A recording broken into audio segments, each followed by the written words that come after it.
bacterial cell structure or ultra structure of അല്ലെങ്കിൽ parts of the bacteria അതാണ് നമ്മൾ ഇന്ന് ഡിസ്കസ് ചെയ്യാൻ പോകുന്നത്. അപ്പോൾ ഇതിൽ we have to understand there are lots of questions from this area like structure with the diagram of flagellae, morphology of bacterial cell, then differentiate between gram positive and gram negative cell wall, sporogenesis in bacteria, then again bacterial capsule, bacterial cell wall, functions of villi and fibrillae, villi and flagellae and villi, type of flagellae, flagellar distribution, plasmid and capsid, then two spore forming bacteria example. So these are some of the questions. Based on that, this is the learning objective. By the end of the session, students will be able to understand, describe the ultrastructure of the bacteria and explain the functions of their major components. So we have already discussed bacteria is a prokaryotic cell which do not have a true nucleus, and instead of true nucleus, it is known as nucleoid, which is the localized area of genetic composition or genetic material. Okay. So ഇതാണ് അതിന്റെ basic ആയിട്ടുള്ള ഒരു introduction. So try to write introduction for any question which is related with bacteria. ബാക്ടീരിയനെ relate ചെയ്ത് എന്തെങ്കിലും question വന്നാൽ just give an introduction. It's a prokaryotic cell without the nucleus, and it is also instead of nucleus it is known as nucleoid, and which is the area which is localized with genetic material. Now this is the basic structure of an bacterial cell and different parts. So the yellow part is known as cell wall. Inside that there is plasmic phase. Then there is a plasma membrane.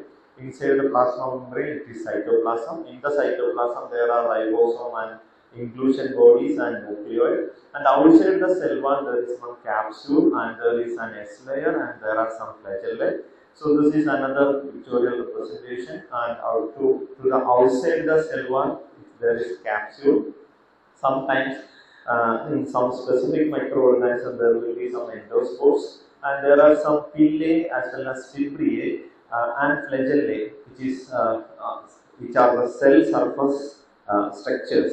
So ഇതിൽ ഏറ്റവും നീളം കൂടിയ സാധനത്തിനെയാണ് നമ്മൾ ഫ്ലജെല്ലെ എന്ന് പറയാം. അത് കഴിഞ്ഞ് പിന്നെ നീളം കൂടിയ ഫ്ലജെല്ലിനെക്കാളും ചെറിയ സാധനമാണ് പില്ലെ എന്ന് പറയാം. ഈ കൂട്ടത്തിലെ ഏറ്റവും ചെറിയ സാധനമാണ് ഫിബ്രിയെ എന്ന് പറയാം. ഇതാണ് ബേസിക് സൈസിലുള്ള difference. We will discuss what are the different functions in later.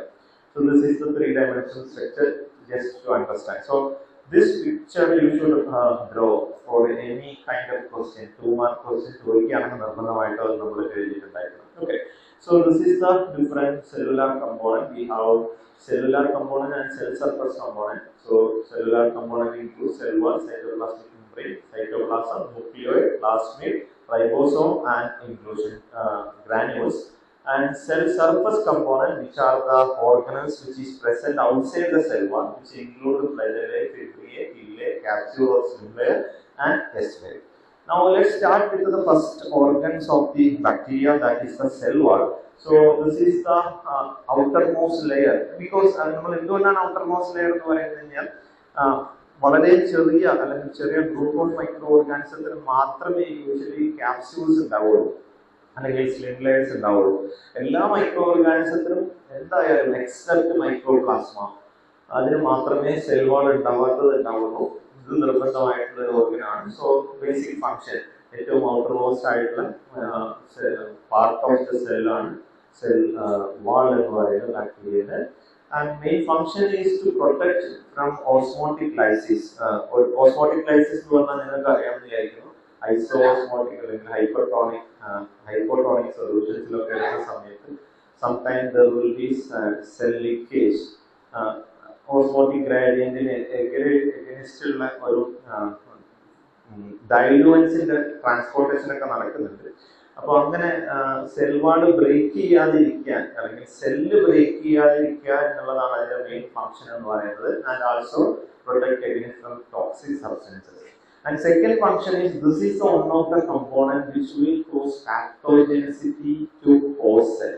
ഒരു ബാക്ടീരിയ ഏതെങ്കിലും ഒരു ഹോസ്റ്റ് സെല്ലിന്റെ അകത്ത് കയറി കഴിഞ്ഞാൽ ഹോസ്റ്റ് സെല്ലിന് എന്തെങ്കിലും ഡിസീസ് കോസ് ചെയ്യാനുള്ള എബിലിറ്റി കൊടുക്കുന്ന ബാക്ടീരിയന്റെ ഒരു പാർട്ടാണ് സെൽ വാൾ എന്ന് പറയുന്നത്. And these are the site of action. അതുകൊണ്ട് തന്നെ പല ആന്റിബയോട്ടിക് കൊടുക്കുന്ന സമയത്തും ഈ സെൽ വാളിലാണ് പോയി ആക്ട് ചെയ്യുന്നത്. എന്നിട്ട് സെൽ വാളിന്റെ സിന്തസിസിനെ ഇൻഹിബിറ്റ് ചെയ്തിട്ടോ അല്ലെങ്കിൽ സെൽ വാളിന്റെ ലൈസിസ് എൻഹാൻസ് ചെയ്തിട്ടോ ആണ് ബാക്ടീരിയ കിൽ ചെയ്യപ്പെടുന്നത്. Okay, now coming to the classification of cell wall. ഇതൊരു 5 മാർക്ക് ക്വസ്റ്റ്യൻ ആയിട്ട് കണ്ടിട്ടുള്ളതാണ്. What is the difference between gram positive and negative cell wall? So based on the gram staining എന്ന് പറയുന്നത് ഒരു staining technique ആണ്. We have two type of staining techniques, simple staining and differential staining. Simple staining എന്ന് പറഞ്ഞാൽ we will use only one stain, as the name indicates. We will use only one stain of one color. ഒരു colour മാത്രമുള്ള stain use ചെയ്യുന്ന സമയത്ത് what will be the observation? എന്താണോ നമ്മൾ use ചെയ്ത stain അതിന്റെ കളർ ആയിരിക്കും കിട്ടുക. മെത്തിലീൻ ബ്ലൂ ആണ് യൂസ് ചെയ്തിട്ടുണ്ടെങ്കിൽ blue colour micro organism.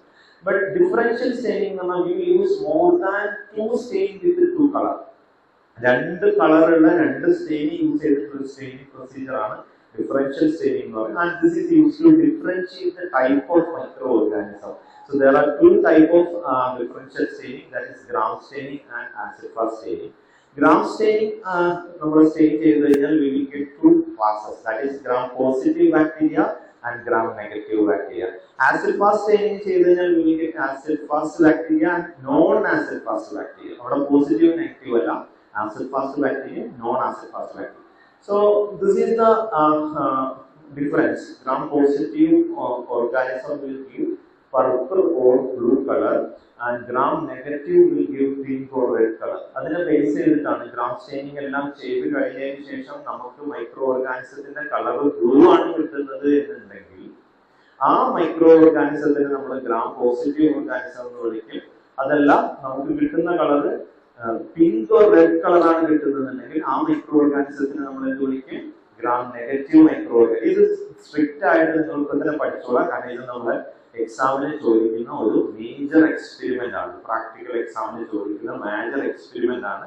Perform gram staining and give observation and inference and report of unknown sample. നിങ്ങൾക്ക് ഒരു അൺനോൺ സാമ്പിൾ തന്നു കഴിഞ്ഞാൽ ഗ്രാം സ്റ്റെയിനിങ് ചെയ്തിട്ട് നിങ്ങൾക്ക് എന്താണോ കളർ കിട്ടുന്നത്, ബ്ലൂ കളർ കിട്ടിയാൽ നിങ്ങൾക്ക് പറയാം എനിക്ക് തന്ന സാമ്പിൾ ഗ്രാം പോസിറ്റീവ് ഓർഗാനിസം ആണ്.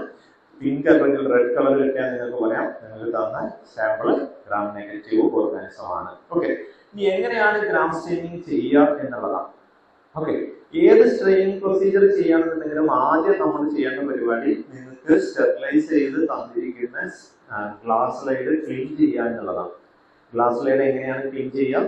We have to use cotton and alcohol. Alcohol cotton ആക്കിയിട്ട് സ്ലൈഡിന്റെ രണ്ട് സൈഡിലും നമ്മൾ ക്ലീൻ ചെയ്യാം. ഓക്കെ, സ്ലൈഡ് ക്ലീൻ ചെയ്ത് എയർ ഡ്രൈ ചെയ്യുക എന്നുള്ളത് ഇമ്പോർട്ടന്റ് ആണ്. നമ്മൾ ആൽക്കഹോൾ ഡ്രൈ ആവാനുള്ള സമയം കൊടുക്കുക. അതിനുശേഷം നമ്മൾ സ്ലൈഡിന് യൂഷ്വലി രണ്ട് സൈഡ് ഉണ്ടാവും, ഒരു അപ്പർ സൈഡ് ലോവർ സൈഡ്. തിരിച്ചു വെച്ച് കഴിഞ്ഞാൽ ആ അപ്പറും ലോവറൊക്കെ മാറുകയും ചെയ്യും. അപ്പൊ നമ്മൾ എന്ത് ചെയ്യണമെന്ന് വെച്ച് കഴിഞ്ഞാൽ ഏത് സൈഡിലാണോ നമ്മൾ സ്മിയർ ഉണ്ടാക്കാൻ ഉദ്ദേശിക്കുന്നത് ആ സൈഡിൽ നമ്മൾ എന്തെങ്കിലും ഒരു ഐഡന്റിഫിക്കേഷൻ മാർക്ക് നമുക്ക് അറിയണം. എന്തെങ്കിലും ഒരു മാർക്ക് നമുക്ക് അറിയണം നിർബന്ധമായിട്ട്. ഇല്ലെങ്കിൽ എന്ത് സംഭവിക്കുന്നു വെച്ചാൽ നമ്മൾ ഇവിടെ സ്മിയർ ഉണ്ടാക്കും. അത് ഡ്രൈ ചെയ്യാൻ വേണ്ടിയിട്ടൊക്കെ നമ്മൾ ചിലപ്പോൾ ടെസ്റ്റ് ട്യൂബ് സ്റ്റാൻഡിലൊക്കെ വെച്ച് പോയി തിരിച്ചെടുക്കുന്ന സമയത്ത് ചിലപ്പോൾ നമ്മൾ എങ്ങനെയായിരിക്കും എടുക്കുന്നുണ്ടാവുക, ഇവിടെ സ്മിയർ ഉണ്ടാവും, ഇവിടെ നിങ്ങൾ സ്റ്റെയിൻ ചെയ്യും. സ്മിയറിൽ സ്റ്റെയിൻ ആവോ? ഇല്ല.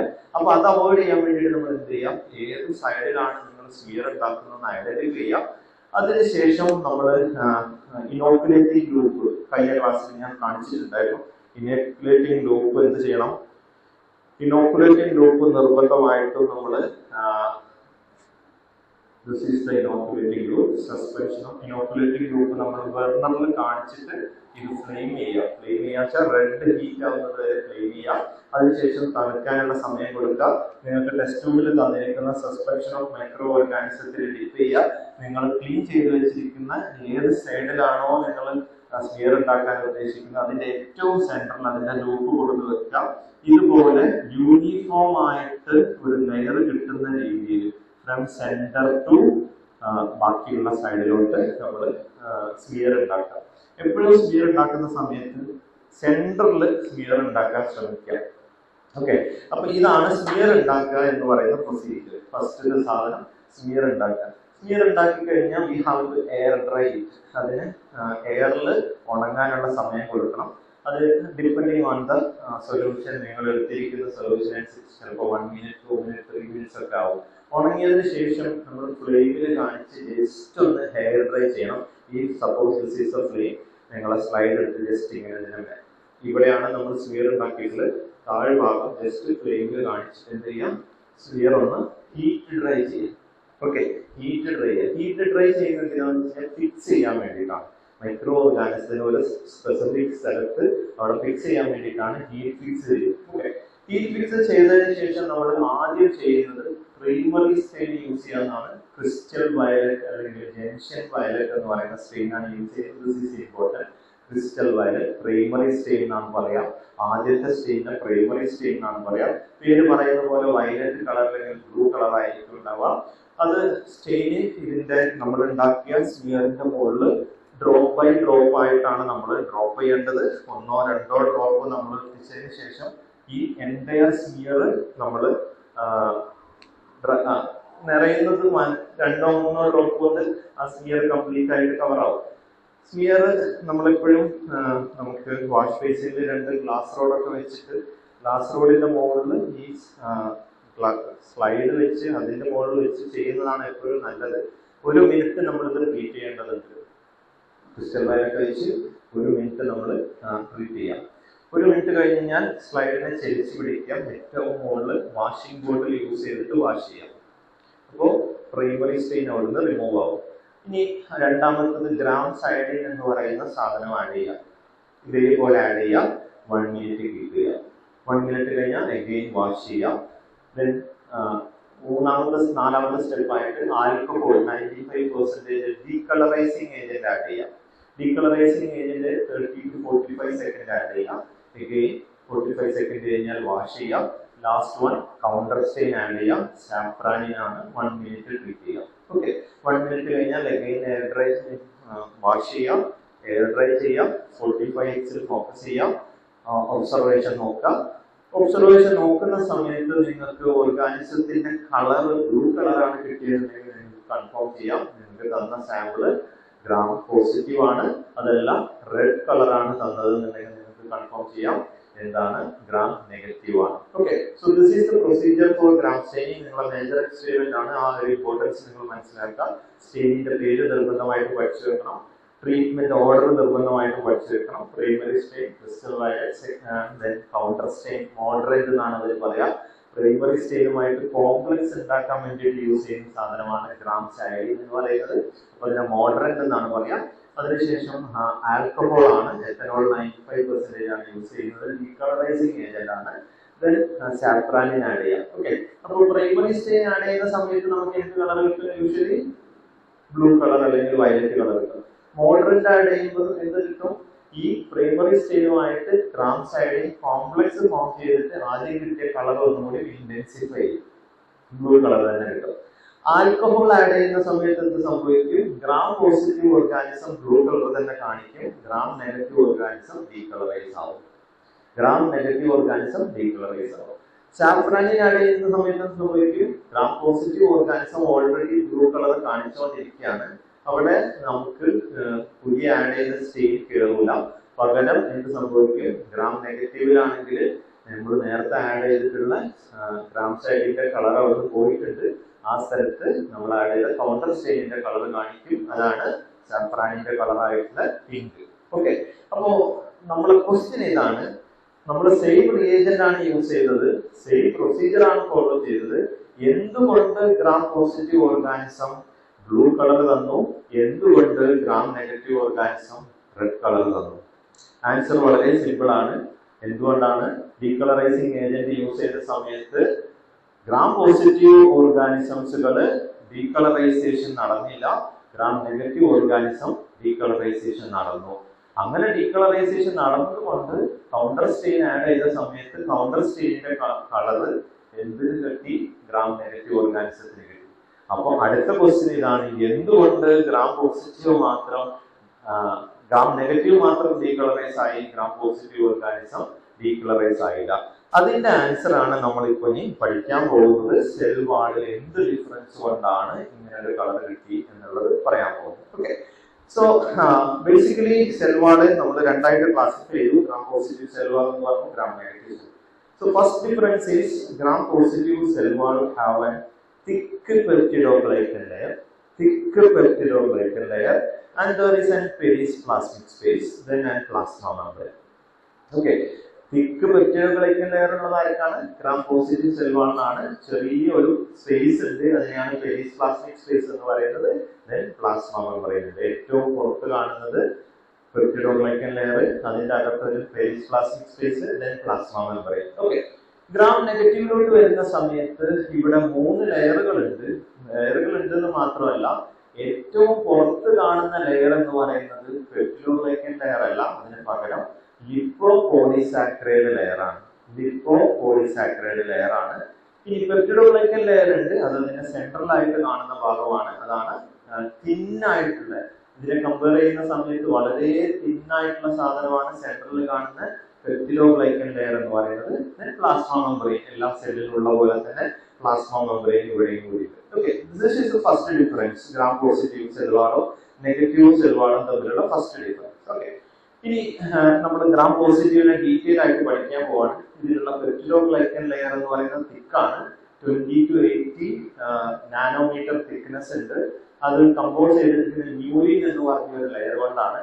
Then there is a perisplasmic space in between the peptidoglycan layer and plasma membrane, and that will secrete an enzyme which is known as exoenzyme, which is secreted from the perisplasmic space, and there is a plasma membrane. Okay, അപ്പോൾ thick peptidoglycan layer ഉണ്ട്, അത് compose ചെയ്തിട്ടുള്ള മ്യൂലിൻ layer കൊണ്ടാണ്. അത് കഴിഞ്ഞ ഒരു periplasmic space ഉണ്ട്, അതിനെയാണ് അതിൽ എക്സോഎൻസൈം എന്ന് പറഞ്ഞ എൻസൈം റിലീസ് ചെയ്യുന്നുണ്ട്. ഇത്രയാണ് ബേസിക് ആയിട്ടുള്ള ഡിഫറൻസ്. ഓക്കെ, ഈ ഒരു ഡയഗ്രം ഞാൻ കാണിക്കുന്നത് എന്താണെന്ന് മനസ്സിലാക്കാനാണ്. ഇത് നിങ്ങൾ വരക്കേണ്ട ആവശ്യമേ ഇല്ല, ആൻസർ ബുക്കിലോട്ട് ഈ സാധനം കൊണ്ടുവരരുത്. നിങ്ങൾക്ക് എന്താണ് പെപ്റ്റിഡോഗ്ലൈക്കൻ ലെയർ എന്ന് മനസ്സിലാവാൻ വേണ്ടി മാത്രം കാണിക്കുന്നതാണ്. Okay, so this is the thick peptidoglycan layer. Okay, thick peptidoglycan layer. This is the perisplasmic space and this is the plasma membrane. Plasma membrane കുറിച്ച് നിങ്ങളൊക്കെ പഠിച്ചിട്ടുണ്ടാവും. ഫ്ലൂയിഡ് മൊസൈക്ക് മോഡലിലുള്ള ലൈപ്പിഡും പ്രോട്ടീനും കൂടി ഫ്ലൂയിഡ് മൊസൈക്ക് മോഡലുള്ള ഒരു സാധനമാണെന്നൊക്കെ നിങ്ങൾ അനാട്ടമിയിൽ പഠിച്ചിട്ടുണ്ടാവും. സെയിം സാധനമാണ് പ്ലാസ്മ മെംബ്രെയിൻ. നമ്മൾ ഇനി detail ആയിട്ട് പഠിക്കും. പെപ്റ്റിഡോഗ്ലൈക്കൻ ലെയറിന്റെ പ്രത്യേകത എന്ന് പറയുന്നത് ഇവിടെ ആൾട്ടർനേറ്റീവ് ആയിട്ടുള്ള 2 സാധനങ്ങൾ കൊണ്ട് കമ്പോസ് ചെയ്തിട്ടുള്ള ഒരു നെറ്റ്വർക്ക് ഓഫ് സംഗതിയാണ്. അത് കുറച്ചധികം തിക്നെസ് ഉണ്ട്. അതിന്റെ ഇടയിൽ 2 കെമിക്കൽ ഗ്രൂപ്പ് ബൈൻഡ് ചെയ്ത് നിൽക്കുന്നുണ്ട്. അതിന്റെ പേരാണ് ടിക്കോയിക് ആസിഡും ലിപ്പോഡിക്കോയിക് ആസിഡും. ലിപ്പോഡിക്കോയിക് ആസിഡ് എന്ന് പറഞ്ഞാൽ ഇതാണ്. എന്താ പ്രത്യേകത? അത് സ്റ്റാർട്ട് ചെയ്യുന്നത് ലൈപ്പിഡ് മെംബ്രെയിൻ ആണ്. അതുകൊണ്ടാണ് അതിനെ ലിപ്പോഡിക്കോയിക് ആസിഡ് എന്ന് പറയുന്നത്. വേറെ വ്യത്യാസമൊന്നുമില്ല, കെമിക്കലി രണ്ടും സെയിം ആണ്. അത് സ്റ്റാർട്ട് ചെയ്യുന്നത് ലൈപ്പിഡ് മെംബ്രെയിൻ ആയതുകൊണ്ട് അതിനെ ലിപ്പോഡിക്കോയിക് ആസിഡ് എന്ന് വിളിക്കുന്നു. പെപ്റ്റിഡോഗ്ലൈക്കൻ ലെയറിന് ബൈൻഡ് ചെയ്ത് നിൽക്കുന്ന സാധനത്തിന് എന്ത് വിളിക്കുന്നു? ടിക്കോയിക് ആസിഡ് എന്ന് വിളിക്കുന്നു. എന്താണ് ഈ ടിക്കോയിക് ആസിഡിന്റെ പ്രത്യേകത എന്നാണ്? അതാണ് ഗ്രാം നെഗറ്റീവ് സെൽ വാളിന് അല്ലെങ്കിൽ സെൽ വാളിന് നെഗറ്റീവ് ചാർജ് കൊടുക്കുന്ന സാധനം. സെൽ വാളിന് നെഗറ്റീവ് ചാർജ് കൊടുക്കുന്ന കമ്പോണന്റ് എന്താണെന്ന് ചോദിച്ചു കഴിഞ്ഞാൽ മനസ്സിലാക്കുക, അത് ടിക്കോയിക് ആസിഡ് ആണ്. ഓക്കെ, ടിക്കോയിക് ആസിഡ് എന്താണ്? പെപ്റ്റിഡോഗ്ലൈക്കൻ ലെയറിൽ ബൈൻഡ് ചെയ്ത് നിൽക്കുന്ന ഒരു കെമിക്കൽ ഗ്രൂപ്പാണ് ടിക്കോയിക് ആസിഡ്. അത് പ്ലാസ്മ മെംബ്രെയിൻ ഒറിജിനേറ്റ് ചെയ്യുകയാണെങ്കിൽ ആ സെയിം ടിക്കോയിക് ആസിഡിനെ നമ്മൾ ലിപ്പോഡിക്കോയിക് ആസിഡ് എന്ന് വിളിക്കും. ഓക്കെ, സോ ഇത്രയും പറഞ്ഞ സാധനങ്ങൾ വേർഡിൽ എഴുതിയതാണ്. ഞാൻ എന്തുകൊണ്ടും എക്സ്പ്ലെയിൻ ചെയ്യുന്നില്ല. ടിക്കോയിക് ആസിഡ് എന്ന് പറഞ്ഞു കഴിഞ്ഞാൽ ഗ്ലിസറോൾ റാബിറ്റോളിന്റെ പോളിമറാണ്. ഗ്ലിസറോളിന്റെ സ്ട്രക്ചർ നിങ്ങൾക്ക് അറിയാമെന്നായിരിക്കും. 3 OH ഗ്രൂപ്പുള്ള 3 കാർബണും എല്ലാ കാർബണിന്റെ മുകളിലും 3 OH ഗ്രൂപ്പുള്ള സാധനമാണ് ഗ്ലിസറോൾ എന്ന് പറയുന്നത്. അല്ലെങ്കിൽ റാബിറ്റോൾ എന്ന് പറയുന്ന സാധനത്തിന്റെ പോളിമറാണ് ടിക്കോയിക് ആസിഡ് എന്ന് പറയുന്നത്, which is joined by phosphate group and there are some amino acid. Okay, ഇനി എങ്ങനെയാണ് പെപ്റ്റിഡോഗ്ലൈക്കൻ ലെയർ ഡിഫറൻസ് വരുന്നത്? നമ്മൾ എന്തുകൊണ്ട് ഇത്ര ഡീറ്റെയിൽ ആയിട്ട് പോകുന്നത് വെച്ച് കഴിഞ്ഞാൽ difference between gram positive and negative cell wall 5 മാർക്കിന് ചോദിക്കുന്നതാണ് എന്നുള്ളതുകൊണ്ടാണ്. ഓക്കെ, അപ്പോൾ ടിക്കോയിക് ആസിഡില് ഗ്രാം പോസിറ്റീവ് സെൽ വാളിൽ തിക്ക് പെപ്റ്റിഡോഗ്ലൈക്കൻ ലെയർ ആണെന്ന് പറഞ്ഞു, ആദ്യത്തെ ഡിഫറൻസ്. ഇനി രണ്ടാമത്തെ ഡിഫറൻസ് എന്ന് പറയുന്നത് ഈ പെപ്റ്റിഡോഗ്ലൈക്കൻ ലെയർ ഫോം ചെയ്തിട്ടുള്ളത് 2 മോളിക്യൂൾസിന്റെ ആൾട്ടർനേറ്റീവ് ചെയിൻ യൂസ് ചെയ്തിട്ടാണ്. ഏതൊക്കെയാണ് 2 molecules? N-acetyl muramic acid N-acetyl glucosamine. Okay, അപ്പോൾ ഒരു N-acetyl muramic acid ഉണ്ട്, രണ്ടാമത്തെ N-acetyl glucosamine ഉണ്ട്, മൂന്നാമത്തെ വീണ്ടും N-acetyl muramic acid ഉണ്ട്, വീണ്ടും N-acetyl glucosamine ഉണ്ട്. അങ്ങനെ ഒരു ചെയിൻ പോകുന്നുണ്ട്.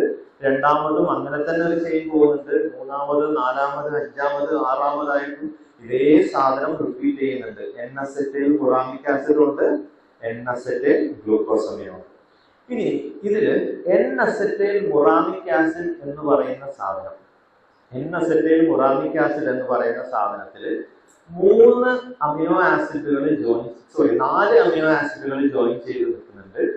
അതുപോലെ അടുത്ത സ്ട്രെയിനിലും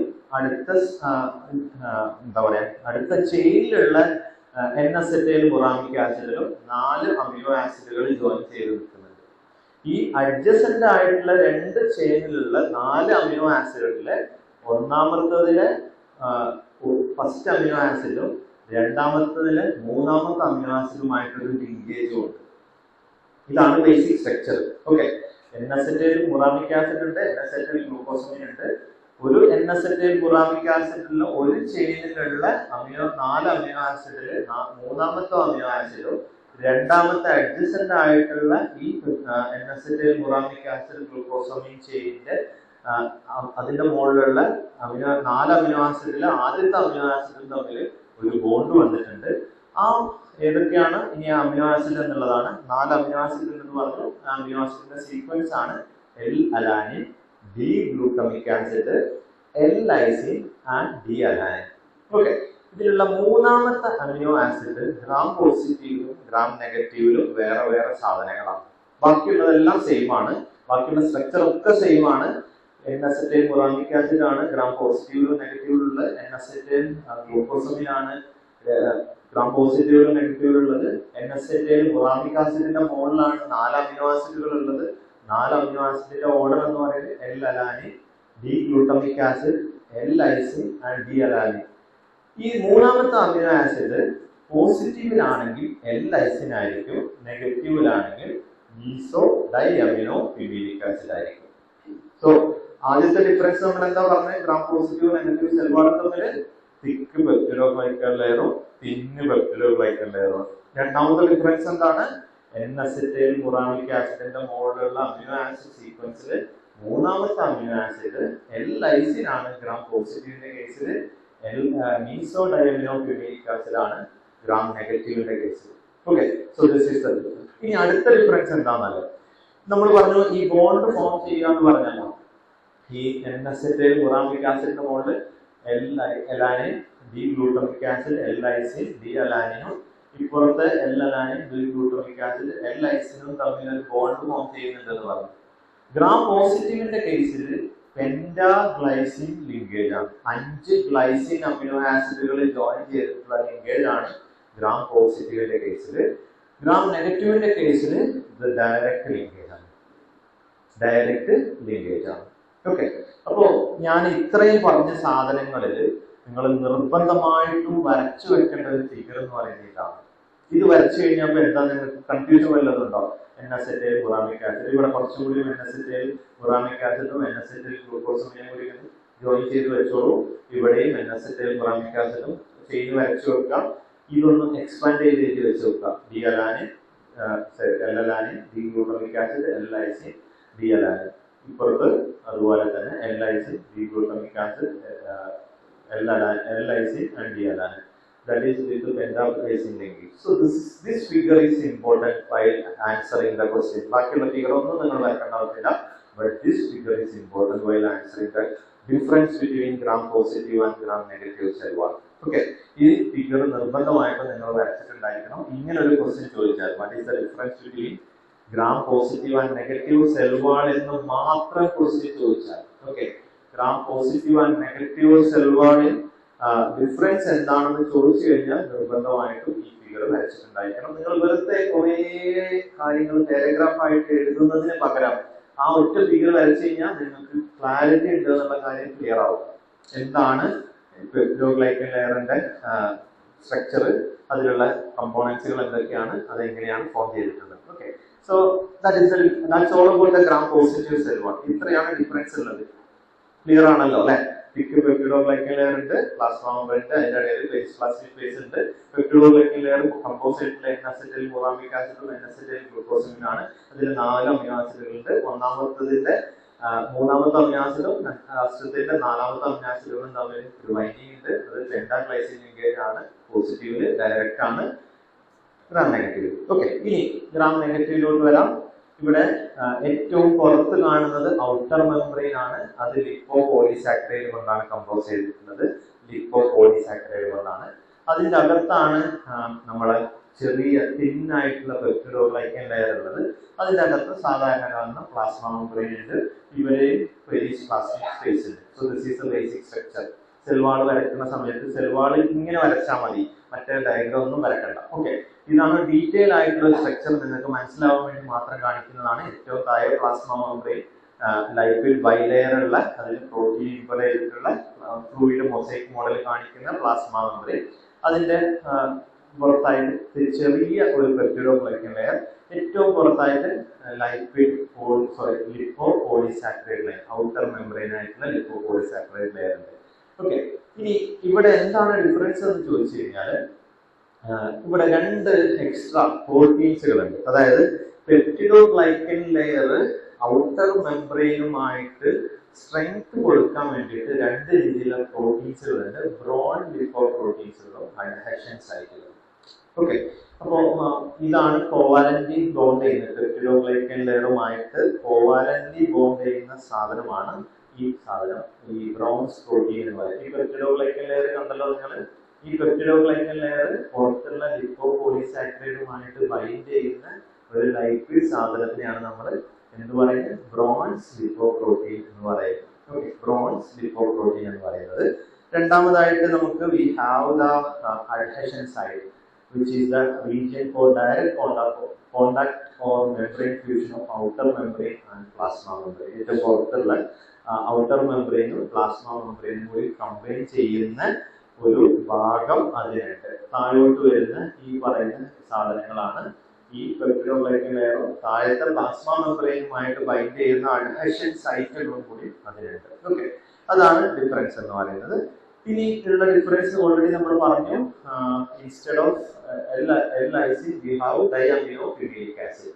gram നെഗറ്റീവില് instead of LIC we have diaminophenolic acid. gram പോസിറ്റീവിലുള്ള LIC ആണ്. 3ാമത്തെ അമിനോ ആസിഡ് എന്ന് പറയുന്നത് LIC ആണ്. അതിന് പകരം diaminophenolic acid ആയിരിക്കും ഉണ്ടാവുക. ഇനി ബോണ്ട് 3ഉം 4ഉം തമ്മിൽ തന്നെയാണ്, പക്ഷെ ഡയറക്റ്റ് ലിങ്കേജ് ആണ്. ഡയറക്റ്റ് ലിങ്കേജ് ആണ് അതിൽ വരിക. ഓക്കെ, ഡയറക്റ്റ് ലിങ്കേജ് ആണ് വരിക. ഓക്കെ, ഇനി അടുത്ത ഒരു ഡിഫറൻസ് എന്ന് പറയുന്നത് ഔട്ടർ ആയിട്ടുള്ള ലിപ്പോ പോളിസാക്കറൈഡ് ലൈൻ എക്സ്ട്രാ ഉണ്ട് എന്നുള്ളതാണ്. ഏറ്റവും പുറത്ത് കാണുന്ന ഒരു ലിപ്പോ പോളിസാക്കറൈഡ് സെൽവാൾ ഗ്രാം പോസിറ്റീവിന് ഇല്ലാത്തതാണ്, ഗ്രാം നെഗറ്റീവിന് മാത്രമുള്ളതാണ്. ഇത് കുറച്ച് കോംപ്ലക്സ് ആയിട്ടുള്ള സ്ട്രക്ചർ ആണ്. അതിന് 3 പാർട്ടുകളാണ് ഉള്ളത്: lipid A, 4 polysaccharide and all chain. Okay, ഇനി ആദ്യം എന്താണ് നമുക്ക് ലൈപ്പിഡ് എ എന്ന് പറഞ്ഞു കഴിഞ്ഞാൽ ഏറ്റവും പുറത്ത് കാണുന്ന ഈ സ്ട്രക്ചേഴ്സുകളാണ് ലൈപ്പിഡ് എ എന്ന് പറയുന്നത്. ഈ പുറത്തോട്ട് കാണുന്ന രീതിയിലുള്ള ഈ സ്ട്രക്ചേഴ്സിനെയാണ് നമ്മൾ ലൈപ്പിഡ് എ എന്ന് പറയുന്നത്. Lipid 2 glucosamine sugar derivative containing ആയിട്ടുള്ള ഒരു ചെറിയ ലൈപ്പിഡ് മെംബ്രെയിൻ ആണ്. which containing 3 fatty acids with phosphate and pyrophosphate attached to it. And this the lipid polysaccharide molecule which is project from the surface. പുറത്തോട്ട് തള്ളി നിൽക്കുന്ന രീതിയിലുള്ള സാധനങ്ങളെയാണ് നമ്മൾ എന്ത് പറയുന്നത്? ലൈപ്പിഡ് എ എന്ന് പറയുന്നത്. Then we have 4 polysaccharide. സ്ട്രക്ചറിൽ നമ്മൾ നോക്കുന്ന സമയത്ത് ഏറ്റവും പുറത്ത് കാണുന്ന ഈ ഒരു ലെയറിനെയാണ് നമ്മൾ 4 പോളിസാക്കറൈഡ് എന്ന് പറയുന്നത്. 4 polysaccharide. So that is which have an outside chain antigen. അതാണ് ഇതിന്റെ മെയിൻ ആയിട്ടുള്ള പ്രത്യേകത എന്ന് പറയുന്നത്. Then ഈ ലിപ്പോ പോളിസാക്കറൈഡിന്റെ പ്രത്യേകത, നമ്മൾ നേരത്തെ ടിക്കോയിക് ആസിഡ് പറഞ്ഞു. ടിക്കോയിക് ആസിഡ് എന്തായിരുന്നു റോൾ ഉണ്ടായിരുന്നത്? നെഗറ്റീവ് ചാർജ് കൊടുക്കുക. ഗ്രാം പോസിറ്റീവ് സെൽവാളിന് നെഗറ്റീവ് ചാർജ് കൊടുക്കുന്നത് ആരാണ്? ടിക്കോയിക് ആസിഡ് ആയിരുന്നു. ഇവിടെ ഇതിന് നെഗറ്റീവ് ചാർജ് കൊടുക്കുന്ന ആളാണ്? ലിപ്പോ പോളിസാക്കറൈഡ് ആണ്. അതാണ് ആദ്യത്തെ ഫംഗ്ഷൻ എന്ന് പറയുന്നത്. ലിപ്പോ പോളിസാക്കറൈഡിലേക്കാണ് ചാർജ് കൊടുക്കുന്നത്, നെഗറ്റീവ് ചാർജ് കൊടുക്കുന്നത്. രണ്ടാമത്തെ ഫംഗ്ഷൻ എന്ന് പറയുന്നത് lipid A stabilizes the membrane structure. ഈ ലൈപ്പിഡിയെ ഉണ്ടായതുകൊണ്ടാണ് കംപ്ലീറ്റ് ആയിട്ടുള്ള ഗ്രാം നെഗറ്റീവ് സെൽ വാളിന്റെ സെൽ സ്ട്രക്ചർ സ്റ്റെബിലൈസ് ചെയ്യുന്നത്. മൂന്നാമത്തത് നമ്മൾ മുന്നേ എൻഡോടോക്സിനും എക്സോടോക്സിനും പഠിച്ചിട്ടുണ്ടായിരുന്നു. എന്താണ് എൻഡോടോക്സിൻ എന്ന് പറഞ്ഞാൽ സെല്ലിന്റെ അകത്തുള്ള ടോക്സിൻ ആണ്. സോ ഗ്രാം നെഗറ്റീവ് സെൽ വാളിന്റെ ടോക്സിസിറ്റി പ്രൊഡ്യൂസ് ചെയ്യുന്നത് ഈ ലിപ്പോപോളിസാക്കറൈഡ് എന്ന് പറയുന്ന സാധനത്താണ്. ഇതാണ് എൻഡോടോക്സിൻ ആയിട്ട് ആക്ട് ചെയ്യുന്നത്. ഓക്കെ, ഇതാണ് എൻഡോടോക്സിൻ ആയിട്ട് ആക്ട് ചെയ്യുന്നത്. ഇനി യൂഷ്വലി നമ്മളെ ബോഡിയിൽ ഒരു ഗ്രാം നെഗറ്റീവ് ഓർഗാനിസം ഒക്കെ വന്ന് ബൈൻഡ് ചെയ്ത് കഴിഞ്ഞാൽ നമ്മളെ ബോഡിയിൽ ആ ബാക്ടീരിയക്കെതിരെ ഒരു ആന്റിബോഡി പ്രൊഡ്യൂസ് ചെയ്യും. ഈ ആന്റിബോഡി വന്ന് ബൈൻഡ് ചെയ്യുന്ന സ്ഥലവും ഏതാണ്? ലിപ്പോപോളിസാക്കറൈഡ് ലെയറാണ്. ഓക്കെ, ആന്റിബോഡി വന്ന് ബൈൻഡ് ചെയ്തിട്ട് ബാക്ടീരിയനെ കില്ല് ചെയ്യാൻ വേണ്ടി നമ്മുടെ ഇമ്മ്യൂൺ സിസ്റ്റം ആക്ട് ചെയ്യുന്നതും ഈ ലിപ്പോപോളിസാക്കറൈഡ് ലെയറിലാണ് വന്ന് ആക്ട് ചെയ്യുന്നത്. ഓക്കെ, ഗ്രാം നെഗറ്റീവില് മാത്രമുള്ള ഒരു ഇമ്പോർട്ടന്റ് ആയിട്ടുള്ള സ്ട്രക്ചർ ആണ് ഫോറിൻ പ്രോട്ടീൻ എന്ന് പറയുന്നത്. ഫോറിൻ പ്രോട്ടീൻ എന്തുകൊണ്ട് നമ്മൾ നേരത്തെ ഒരു ക്വസ്റ്റ്യൻ ചോദിച്ചില്ലേ, എന്തുകൊണ്ട് ഗ്രാം നെഗറ്റീവ് സെൽ വാളില് അല്ലെങ്കിൽ നോൺ നെഗറ്റീവ് ഓർഗാനിസം ഡീകളറൈസിങ് ഏജന്റ് കൊടുത്ത സമയത്ത് ഡീകളറൈസ് ആയി എന്നുള്ളതിനുള്ള ഒരു ആൻസർ ഇതാണ്, due to the foreign protein, because this will increases the permeability of gram negative cell wall. Cell വാളിന്റെ പെർമിയബിലിറ്റി കൂട്ടുന്ന ഒരു ഇമ്പോർട്ടന്റ് ആയിട്ടുള്ള ആളാണ് ഈ ഫോറിൻ ചാനൽസുകളാണ് അല്ലെങ്കിൽ ഫോറിൻ പ്രോട്ടീൻസുകളാണ്. ഇനി എങ്ങനെയാണ് ഇത് കൂട്ടുന്നതെന്നല്ലേ, 3 ഫോറിൻ മോളിക്യൂൾസുകൾ ഒരുമിച്ച് നിൽക്കുന്ന സമയത്ത് അതൊരു ചാനലായിട്ട് ആക്ട് ചെയ്യും, ഒരു നാരോ ചാനലായിട്ട് ആക്ട് ചെയ്യും. അതിന്റെ അകത്ത് കൂടെ 600 to 700 ഡാൾട്ടൺ ഉള്ള മോളിക്യൂൾസിനൊക്കെ നമുക്ക് പുറത്തോട്ടും അകത്തോട്ടും ഒക്കെ എടുക്കാൻ പറ്റും. ഓക്കെ, അതാണ് ഫോറിൻ പ്രോട്ടീൻ എന്ന് പറയുന്നത്. സോ നമ്മള് സ്ട്രക്ചറിലോട്ട് പോകുന്ന സമയത്ത് so this is the foreign protein. ഈ 3 ഫോറിൻ പ്രോട്ടീൻസുകൾ ക്ലസ്റ്റർ ആയിട്ട് നിൽക്കുന്ന സമയത്ത് അതിന്റെ സെന്ററിലൂടെ ചെറിയൊരു നാരോ ചാനൽ ഫോം ചെയ്യും. അതിന്റെ അകത്തു കൂടെ നമുക്ക് പുറത്തോട്ടും അകത്തോട്ടും സാധനത്തിനെ ട്രാൻസ്പോർട്ട് ചെയ്യാൻ പറ്റും. ഓക്കെ, ഈ സാധനം ഉണ്ടായതുകൊണ്ട് നമ്മൾ ഗ്രാം സ്റ്റെയിനിങ് ചെയ്യുന്ന സമയത്ത് പ്രൈമറി സ്റ്റെയിൻ ആയിട്ടുള്ള ക്രിസ്റ്റൽ വയലറ്റ് ആഡ് ചെയ്യും. അത് ഈ ഫോറിൻ ചാനലിലൂടെ അകത്തോട്ട് പോകും. ഇൻഡിവിജ്വൽ ആയിട്ട് ഒറ്റ ചാനലിലൂടെ അത് അകത്തോട്ട് പോകാൻ പറ്റും. നേരെ ഗ്രാം പോസിറ്റീവിലും എങ്ങനെ പോകാൻ പറ്റും, ഇതേപോലെ പെർമിയബിലിറ്റി പോലെ പതുക്കെ പോകാൻ പറ്റും. നമ്മൾ രണ്ടാമത് എന്താണ് ആഡ് ചെയ്തത്, മോഡറന്റ് ആഡ് ചെയ്തു. മോഡറന്റ് എന്താ ചെയ്യാം, പ്രൈമറി സ്റ്റേജുമായിട്ട് കോംപ്ലക്സ് ഫോം ചെയ്യും. കോംപ്ലക്സ് ഉണ്ടായി കഴിഞ്ഞാൽ മോളിക്കുലാർ സൈസ് കൂടും. നേരത്തെ ഓരോരോ സാധനങ്ങളാണ് സെല്ലിന്റെ അകത്തോട്ട് പോയത് അല്ലെ.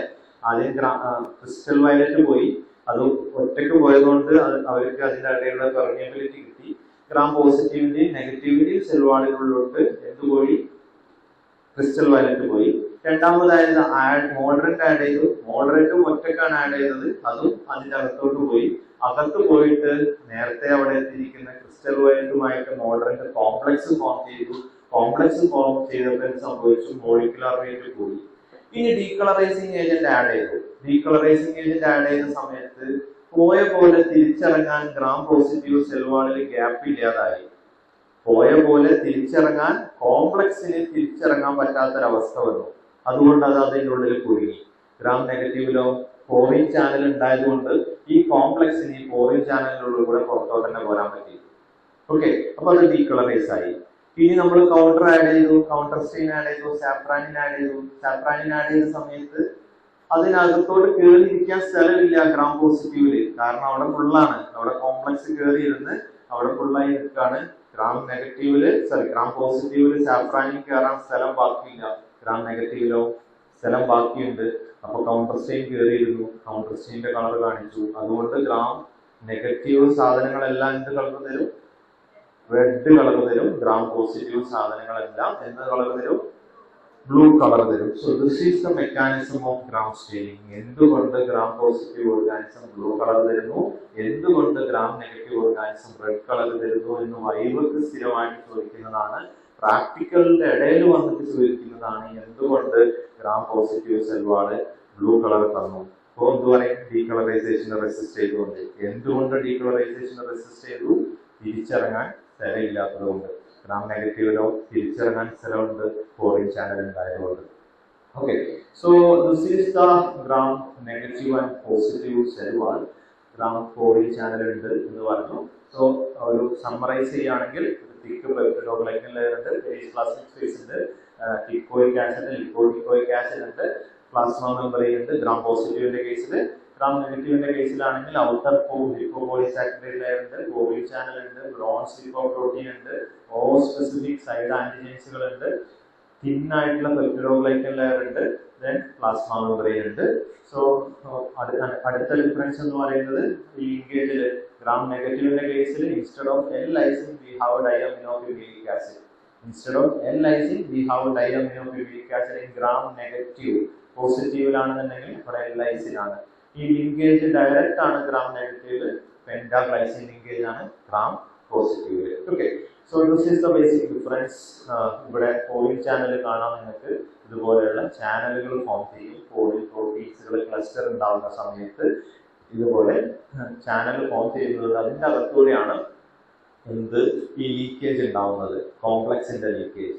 പ്രൈമറി സ്റ്റെയിനും മോഡറേറ്റും തമ്മിലുള്ള കോംപ്ലക്സിന്റെ ലീക്കേജ് ഉണ്ടാവുന്നത് ഈ കോയിൽ ചാനലിലൂടെയാണ്. ഓക്കെ, ഇനി സമ്മറൈസ് ചെയ്യാൻ വേണ്ടി ഇത്രയും പറഞ്ഞ സാധനം തന്നെയാണ്. തിക്കും ഹോമോജനസ് ആയിട്ടുള്ള ഗ്രാം പോസിറ്റീവ് സെൽ വാൾ ആണ്. തിൻ ആൻഡ് യൂഷ്വലി ട്രൈലെയർഡ് ആണ് gram negative cell wall.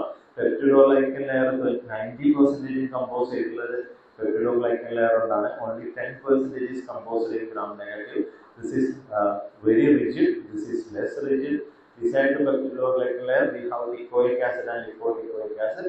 Here we have lipopolysaccharide as well as phospholipids. Lipoic acid is the main surface antigen. Here lipopolysaccharide is the main surface antigen. And these are more sensitive towards the antibiotics, and these are less sensitive towards the antibiotics. ഏത് antibiotics ആണ്? Penicillin എന്ന് പറഞ്ഞ antibiotic. Penicillin എന്ന് പറയുന്നത് നേരെ പോയി act ചെയ്യുന്നത് പെപ്റ്റിഡോഗ്ലൈക്കന്റെ സിന്തസിസിനെയാണ്. Peptidoglycan layer കൂടുതലുള്ള സ്ഥലത്ത് അത് സിന്തസിസിനെ ഇൻഹിബിറ്റ് ചെയ്യുള്ളൂ. ഏതിലാണ് പെപ്റ്റിഡോഗ്ലൈക്കൻ ലെയർ കൂടുതലുള്ളത്? പോസിറ്റീവിലാണ്. പെൻസിലിൻ കൊടുക്കുന്ന സമയത്ത് ഗ്രാം പോസിറ്റീവ് ഓർഗാനിസത്തിനോട് കൂടുതൽ ഇൻഹിബിറ്ററി ആക്ഷൻ കാണിക്കാനുള്ള റീസൺ ഇതാണ്. Okay, then non-toxic property of the cell wall, it is endotoxic. Lipopolysaccharide ആണ് endotoxin ആയിട്ട് ആക്ട് ചെയ്യുന്നത്. ഓക്കെ, കുറച്ചും കൂടി ഡീറ്റെയിൽ ആയിട്ട് നിങ്ങൾ നോട്ടിൽ തന്നിട്ടുണ്ട്, നിങ്ങൾ വായിച്ചോളാം. ഡീറ്റെയിൽ ആയിട്ട് തന്നെയുള്ള ഡിഫറൻസ് നമ്മൾ എലാബറേറ്റ് ചെയ്തിട്ടുണ്ട്. Okay, so that's all about the cell wall. അപ്പോൾ നമുക്കൊരു 5 മാർക്കിന് സെൽ വാൾ മാത്രം ചോദിക്കുന്ന സമയത്ത് കുറേ സാധനം എഴുതി വെക്കുന്നതിന് പകരം എന്ത് ചെയ്യാം, മാക്സിമം നിങ്ങൾ ഫിഗർ വരച്ചു വെക്കാം. ഓക്കെ, ഇനി ബാക്കിയുള്ളതൊക്കെ നിങ്ങൾ പഠിച്ച സാധനങ്ങളായിരിക്കും. പ്ലാസ്മ മെമ്പറൈൻ എന്ന് പറഞ്ഞാൽ ഫ്ലൂയിഡ് മൊസൈക്ക് മോഡലാണ്. with 5 to 10 centimeter nanometer, which is composed of phospholipid. They have a hydrophilic and hydrophobic head. So this is a structure. ഇതിലെ hydrophilic ആയിട്ടുള്ള ഹെഡ് പുറത്തോട്ടും ലിപ്പോഫിലിക് ആയിട്ടുള്ള ടൈല് ഉള്ളിലോട്ടുമുള്ള രീതിയിൽ ഒരു ഡബിൾ ലെയർ ഓഫ് ലൈപ്പിഡ് ആയിട്ടാണ് ഉണ്ടാവുക. അതിൽ 2 രീതിയിലുള്ള പ്രോട്ടീൻസുകൾ ഉണ്ടാവും. ഇന്റഗ്രൽ പ്രോട്ടീൻസുകളും സർഫസ് പ്രോട്ടീൻസുകളും. അതാണ് ഇതിന്റെ ബേസിക് ആയിട്ടുള്ള സ്ട്രക്ചർ. ഡബിൾ ലെയർഡ് ആയിട്ടുള്ള ലൈപ്പിഡ് ലെയർ ആണ് ഉണ്ടാവുക, അതിൽ പ്രോട്ടീൻസുകൾ ഉണ്ടാവും. ആ ഫ്ലൂയിഡിറ്റി കൊടുക്കുന്നത് ലൈപ്പിഡ് ആണ്, അതിൽ മൊസൈക്ക് ആയിട്ട് ആക്ട് ചെയ്യുന്നത് ഈ പറയുന്ന പ്രോട്ടീൻസുകളാണ്. ഫ്ലൂയിഡ് മൊസൈക്ക് മോഡലിൽ ഫ്ലൂയിഡിറ്റി കൊടുക്കുന്നത് ഈ ലൈപ്പിഡ് ബൈലെയർ ആണ്. മൊസൈക്ക് ആയിട്ട് ആക്ട് ചെയ്യുന്നത് 2 ടൈപ്പ് പ്രോട്ടീൻസുകളാണ്. ഏതൊക്കെയാണ് 2 ടൈപ്പ് പ്രോട്ടീൻസുകൾ? ഇന്റഗ്രൽ പ്രോട്ടീൻസുകളും. ഇന്റഗ്രൽ പ്രോട്ടീൻ എന്ന് പറയുന്നത് എന്തുകൊണ്ടാണ്? ഈ ലൈപ്പിഡ് ലെയറിന്റെ ഉള്ളിലൂടെ പോകുന്നത് കൊണ്ടാണ്. സർഫസ് പ്രോട്ടീൻ എന്ന് പറയുന്നത് എന്തുകൊണ്ടാണ്? പുറത്തുകൊണ്ടാണ്. അപ്പൊ ഇതിന്റെ പ്രത്യേകത എന്തായിരിക്കും? ഏതായിരിക്കും ഈസിലി വാഷ്ഡ് ഓഫ്? പുറത്തുള്ളതായിരിക്കും. പുറത്ത് അറ്റാച്ച് ചെയ്യാതെ നിൽക്കുന്ന സാധനമാണ് പെരിഫറൽ പ്രോട്ടീൻസ് എന്ന് പറയുന്നത്. It is loosely collected membrane and can be easily removed, and it is soluble in aqueous solution, and integral proteins are insoluble in aqueous solution, and which is not easily extracted from the membrane. So രണ്ട് പ്രോട്ടീന്റെ difference മനസ്സിലായെന്നായിരിക്കുന്നു. Integral പ്രോട്ടീൻസുകളും surface അല്ലെങ്കിൽ peripheral പ്രോട്ടീൻസുകളും. പുറത്ത് നിൽക്കുന്നത് peripheral, ഉള്ളിലൂടെ പോകുന്നത് integral. ഇപ്പോൾ ഉള്ളിൽ കൂടി പോകുന്നതായതുകൊണ്ട് തന്നെ അതിനെ റിമൂവ് ചെയ്യാൻ എളുപ്പമല്ല, അത് ഇൻസോളിബിൾ ആണ്, മറ്റേത് സോളിബിൾ ആണ്. ഓക്കെ, ഇനി എന്തൊക്കെയാണ് ഫംഗ്ഷൻ? ഞാൻ പറഞ്ഞു, ഓരോ ഓർഗൻസ് പഠിക്കുമ്പോഴും നിർബന്ധമായിട്ടും അതിന്റെ ഫംഗ്ഷൻസ് നമ്മൾ എഴുതണം. So this will retain the cytoplasm. Plasma മെമ്പറിന്റെ അകത്തുള്ള സാധനം എന്താണ്? സൈറ്റോപ്ലാസം ആണ്. സൈറ്റോപ്ലാസത്തിനെ റീറ്റെയിൻ ചെയ്യുക എന്നുള്ളതാണ് ഫസ്റ്റത്തെ ഫങ്ഷൻ. രണ്ടാമത്തെ ആക്ഷൻ എന്ന് പറഞ്ഞാൽ സെലക്റ്റീവ് പെർമിയബിലിറ്റി ആണ്. ആവശ്യമുള്ള സാധനങ്ങൾ മാത്രം കടത്തിവിടുന്ന ഒരു മെംബ്രെയിൻ ആയിട്ട് ആക്ട് ചെയ്യുക, selective permeability. And it will prevent the loss of essential component. അതിന്റെ അകത്തുള്ള സാധനത്തിന്റെ ലോസ് പ്രിവെന്റ് ചെയ്യാൻ വേണ്ടിയിട്ട് ആക്ട് ചെയ്യുക എന്നുള്ളതാണ്. And it will carry proteins and coring for the transfer of essential material. ഇവിടെയും ചില പ്രോട്ടീൻസുകൾ ഉണ്ട്. ആ പ്രോട്ടീൻ ആണ് സെലക്റ്റീവ് ആയിട്ട് ട്രാൻസ്പോർട്ട് ചെയ്യാൻ വേണ്ടിയിട്ട് ഹെൽപ്പ് ചെയ്യുന്നത്. Then there are metabolic processes like respiration, photosynthesis, lipid synthesis. ഇതെല്ലാം നടക്കുന്നത് ഈ പ്ലാസ്മ മെംബ്രെയിന്റെ മുകളിലാണ്. എന്തൊക്കെയാണ്? Respiration, photosynthesis, lipid synthesis, cell wall constituent synthesis ഒക്കെ നടക്കുന്നത് ലൈപ്പിഡ് മെംബ്രെയിന്റെ മുകളിലാണ്. It's a site of chromosome segregation, another function, and it will contain some receptor molecule which detect the response to the chemicals. ഏതെങ്കിലും disinfectant ഒക്കെ കൊടുക്കുന്ന സമയത്ത് അതൊരു chemical ആണെന്ന് sense ചെയ്യുന്ന ബാക്ടീരിയന്റെ പാർട്ട് ഏതാണെന്ന് ചോദിച്ചു കഴിഞ്ഞാൽ ഏതാണ്? പ്ലാസ്മ മെംബ്രെയിൻ ആണ്. ഓക്കെ, നമുക്ക് coming to the internal membrane structure. Internal membrane structure എന്ന് പറഞ്ഞു കഴിഞ്ഞാൽ സൈറ്റോപ്ലാസത്തിന്റെ അകത്ത് അല്ലെങ്കിൽ സൈറ്റോപ്ലാസത്തിന്റെ അകത്തോട്ട് കാണുന്ന സാധനങ്ങളാണ്. മീസോസോം പോലെയുള്ള membranes of internal membrane structure ആണ് mesosomes. They are the invagination of plasma membrane in the form of vesicle, tubules and lamellae. So plasma membrane ഉള്ളിലോട്ട് ഇതിന്റെ ഭാഗമായിട്ട് തന്നെ കുറച്ച് മെംബ്രെയിനിലേക്ക് സ്ട്രക്ചേഴ്സുകൾ ഉണ്ട്. അതിനെയാണ് നമ്മൾ ഇന്റേണൽ മെംബ്രെയിൻ സിസ്റ്റംസ് എന്ന് പറയുന്നത്. ഗ്രാം പോസിറ്റീവ് ആയിട്ടുള്ള ബാക്ടീരിയകൾ മാത്രം കാണുന്നതാണ് ക്രോമസോമിന്റെ അറ്റാച്ച്മെന്റ് എന്നുള്ളതാണ്, അല്ലെങ്കിൽ അതിനുമായിട്ട് ബന്ധപ്പെട്ട സ്ഥലത്താണ് ഇത് യൂഷ്വലി കാണാറുള്ളത്. ഓക്കെ, അതാണ് ഇന്റേണൽ മെംബ്രെയിൻ സിസ്റ്റം എന്ന് പറയുന്നത്. മെയിൻ ഫംഗ്ഷൻ എന്ന് പറയുന്നത് cell wall formation and chromosome segregation ആണ്. ഇന്റേണൽ മെംബ്രെയിൻ സിസ്റ്റത്തിന്റെ ഫംഗ്ഷൻ എന്ന് പറയുന്നത് cell wall formation and chromosomal segregation and photosynthetic activity, and it will provide a large surface area for greater metabolic activity. നിങ്ങൾ GIT വില്ലേ micro വില്ലേ കേട്ടിട്ടുണ്ട്. അതിന്റെ പ്രത്യേകത എന്താണ്? കുറെ വളഞ്ഞു തിരിഞ്ഞിരിക്കുന്നതുകൊണ്ട് കൂടുതൽ സർഫസ് ഏരിയ കിട്ടുക എന്നുള്ളതാണ്. സെയിം അതേപോലെയുള്ള ഒരു മെംബ്രെയിൻ ആണ് ബാക്ടീരിയയുടെ അകത്തുള്ള ഇന്റേണൽ മെംബ്രെയിൻ സിസ്റ്റം എന്ന് പറയുന്നത്. ഓക്കെ, അപ്പൊ ഇത്രയും നമ്മൾ പറഞ്ഞത് സെല്ലിന്റെ അകത്ത് സെൽ വാൾ പറഞ്ഞു, പെരിപ്ലാസ്മിക് സ്പേസ് പറഞ്ഞു, പ്ലാസ്മ മെംബ്രെയിൻ പറഞ്ഞു. ഇനി അതിന്റെ അകത്തുള്ള ആരാണ്? സൈറ്റോപ്ലാസം ആണ്. സൈറ്റോപ്ലാസം എന്ന് പറഞ്ഞു കഴിഞ്ഞാൽ എന്താണ്? പ്ലാസ്മ മെംബ്രെയിന്റെ അകത്തുള്ള എല്ലാ സാധനത്തിനെയും കൂടി വിളിക്കുന്ന പേരാണ് എന്ത്? സൈറ്റോപ്ലാസം എന്ന് പറയുന്നത്. അതിൽ 70% വാട്ടർ കൊണ്ടാണ് കമ്പോസ് ചെയ്തിട്ടുള്ളത്. അതിൽ റൈബോസോം ആണ് ബാക്കിയുള്ള സോളിഡ് ആയിട്ട് കാണുന്ന സാധനം. 70% വെയിറ്റ് വാട്ടർ ആണ്, ബാക്കിയുള്ള ചെറിയ സാധനം റൈബോസോം ആണ്. ഇനി ഇതില് പ്ലാസ്മ മെംബ്രെയിനുകളും അതിന്റെ അകത്തുള്ള എല്ലാ സാധനങ്ങളും ഒരുമിച്ച് കുടിക്കുന്ന സാധനമാണ് പ്രോട്ടോപ്ലാസ്റ്റ്. അതായത് സിമ്പിൾ ആയിട്ട് പറഞ്ഞാൽ ഒരു ബാക്ടീരിയന്റെ സെൽ വാൾ റിമൂവ് ചെയ്ത് കഴിഞ്ഞാൽ ബാക്കി കിട്ടുന്ന സാധനത്തിന്റെ പേരെന്താണ്? പ്രോട്ടോപ്ലാസ്റ്റ്. ഈ പ്രോട്ടോപ്ലാസ്റ്റ് നമ്മൾ മൈക്രോബയോളജിയിൽ ബയോടെക്നോളജി പ്രോട്ടോപ്ലാസ്റ്റ് ഫ്യൂഷൻ വഴി രണ്ട് സെല്ലുകൾ കമ്പൈൻ ചെയ്യാൻ വേണ്ടിയിട്ട് യൂസ് ചെയ്യാറുണ്ട്. സെൽ വാളിനെ റിമൂവ് ചെയ്തിട്ടുള്ള രണ്ട് സെല്ലുകൾ കമ്പൈൻ ചെയ്യാൻ വേണ്ടിയിട്ട് ഈ പ്രോട്ടോപ്ലാസ്റ്റുകളെ യൂസ് ചെയ്യാനുണ്ട്. നിങ്ങൾ ഇനി ഫാർമക്കോഗ്നോസിയിലൊക്കെ പ്രോട്ടോപ്ലാസ്റ്റ് ഫ്യൂഷൻ എന്ന് പറയുന്ന ഒരു മെത്തേഡ് പഠിക്കും. ആ സമയത്ത് നിങ്ങൾ മനസ്സിലാക്കാം സെൽ വാൾ റിമൂവ് ചെയ്തിട്ടുള്ള ബാക്കിയുള്ള സാധനത്തിനെ പറയുന്ന പേരാണ് protoplast. Okay, now inclusion body. സെല്ലിന്റെ അകത്ത് കുറച്ച് ഗ്രാനുവൽസുകളൊക്കെ കാണാം, റൈബോസോം അല്ലാത്ത ഗ്രാനുവൽസ്. എന്തിനാണിത്? സ്റ്റോർ ചെയ്യാൻ വേണ്ടിയിട്ടാണ്. ഓർഗാനിക് ഇൻഓർഗാനിക് മെറ്റീരിയലിനെ സ്റ്റോർ ചെയ്യാൻ വേണ്ടിയിട്ടാണ്, ഫുഡ് സ്റ്റോറേജിന് വേണ്ടിയിട്ടാണ്, ഓസ്മോട്ടിക് പ്രഷർ മെയിൻറ്റെയിൻ ചെയ്യാൻ വേണ്ടി, റെഡ്യൂസ് ചെയ്യാൻ വേണ്ടിയിട്ടാണ് ഈ പറയുന്ന ഇൻക്ലൂഷൻ ബോഡീസുകൾ വരുന്നത്. രണ്ട് രീതിയിൽ നമുക്ക് അതിനെ ക്ലാസിഫൈ ചെയ്യാം. ഫസ്റ്റത്തെ classification based on whether they have a membrane or not. Membrane ഉണ്ടെങ്കിൽ മെംബ്രെയിൻ ബോണ്ടഡ് ഇൻക്ലൂഷൻ ബോഡി എന്ന് പറയും, അല്ലാന്നുണ്ടെങ്കിൽ non membraned inclusion body. Simple ആണ്.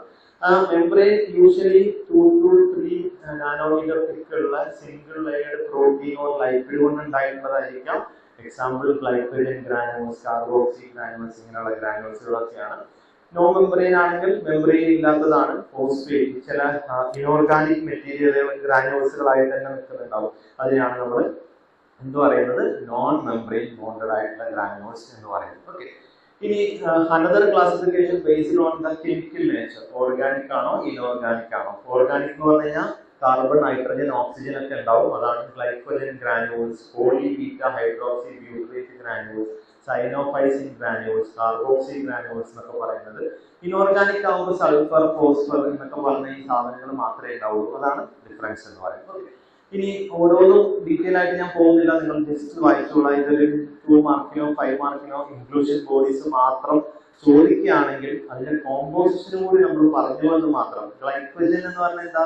ഗ്ലൂക്കോസിനെ സ്റ്റോർ ചെയ്യാൻ വേണ്ടിയിട്ട് യൂസ് ചെയ്യുന്ന ഒരു സാധനമാണ്. അത് തന്നെയാണ് ഗ്ലൂക്കോസിന് α14 α16 ഗ്ലൈക്കോസൈഡിക് ബോണ്ട് ഉണ്ടാക്കി സ്റ്റോർ ചെയ്യുന്നതാണ് ത്രൂ ഔട്ട് ദ മാട്രിക്സ്. ഈ സ്റ്റാർച്ചിനെ ഐഡന്റിഫൈ ചെയ്യാൻ വേണ്ടിയിട്ടുള്ള ഒരു ടെസ്റ്റ് ആണ് ഐഡിനുമായി ട്രീറ്റ് ചെയ്യാന്നുള്ളത്. റെഡിഷ് ബ്രൗൺ കളറിൽ ബീറ്റ ഹൈഡ്രോക്സി ആണെങ്കിൽ beta hydroxy butyrate granules ester bond വഴി ഫോം ചെയ്തിട്ടുള്ളതാണ്.